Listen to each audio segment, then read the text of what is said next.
যে কেউ মামলা করতে পারে, তবে যারা হয়রানিমূলক মামলা করছে তাদের খুঁজে বের করতে প্রশাসনকে নির্দেশ দেওয়া হয়েছে বলে জানিয়েছেন আইন উপদেষ্টা।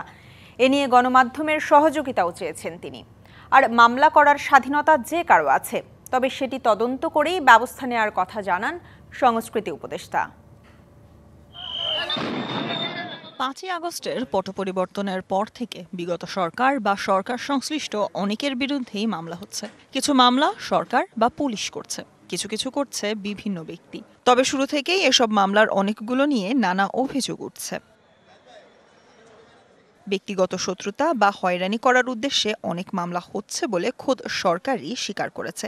এমন প্রেক্ষাপটে এসব মামলা বিচার বিশ্লেষণও করা হচ্ছে। সবশেষ বৈষম্য বিরোধী ছাত্র আন্দোলনে রাজধানীর মিরপুরে মাহফুজ আলম শ্রাবণ হত্যার অভিযোগে শেখ হাসিনাকে প্রধান আসামি করে ৪০৮ জনকে আসামি করে মামলা দায়ের করা হয়েছে। নিহতের ভাই মোস্তাফিজুর রহমান বাপ্পি ঢাকার চিফ মেট্রোপলিটন ম্যাজিস্ট্রেট আদালতে মামলার আবেদন করেন। লিলি হালাল বিউটি সোপ, বিএসটিআই কর্তৃক সনদপ্রাপ্ত দেশের প্রথম হালাল বিউটি সোপ, দীপ্তিময় উজ্জ্বল ত্বকের জন্য। আর যা নিয়ে চলছে নানা আলোচনা সমালোচনা। এমন পরিস্থিতিতে সংস্কৃতি উপদেষ্টা জানিয়েছেন, একজন ব্যক্তি মামলাটি করেছেন, পুলিশ সুষ্ঠু তদন্ত করে পরবর্তী ব্যবস্থা নেবে। রাষ্ট্রের পক্ষের মামলা না, মামলা করার স্বাধীনতা আছে, সবাই সেই স্বাধীনতার কেউ অপব্যবহার করছে। পুলিশ এটা সঠিক তদন্ত করবে।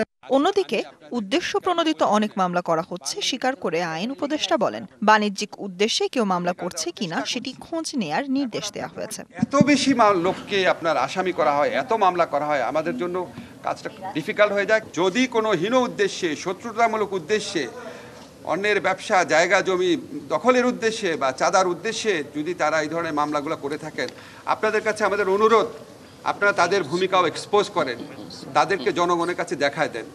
যারা হয়রানিমূলক মামলা করছেন তাদের খুঁজে বের করতে সাংবাদিকদের সহায়তার আহ্বান জানিয়েছেন আইন উপদেষ্টা। Sultana Swarna, DBC news, Dhaka.